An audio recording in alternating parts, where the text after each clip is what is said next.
Today, I'll show you how to group tasks in Microsoft Planner.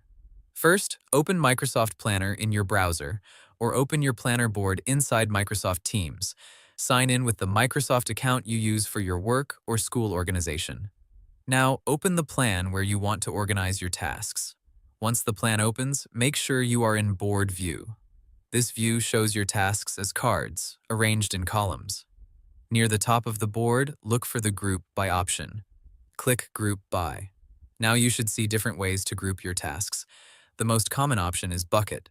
This groups your tasks by the columns you created, such as To Do, In Progress, Review, and Completed.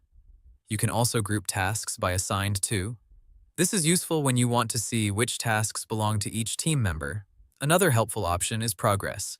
This groups tasks by status, such as Not Started, In Progress, and Completed. You may also see options like Due Date, Labels, or Priority, depending on your version of Planner. Choose the grouping option that works best for what you want to review. For example, if you are checking deadlines, group by due date. If you are checking workload, group by assigned to. If you are managing project stages, group by bucket. After you choose an option, Planner will rearrange the board automatically. You can now review your tasks in the new groups. If you want to change it again, click Group By and choose a different option. You can also use Filter Together with grouping. For example, you can filter tasks assigned to one person, then group them by due date, or you can filter urgent tasks, then group them by progress. This makes it easier to focus on the tasks that matter most.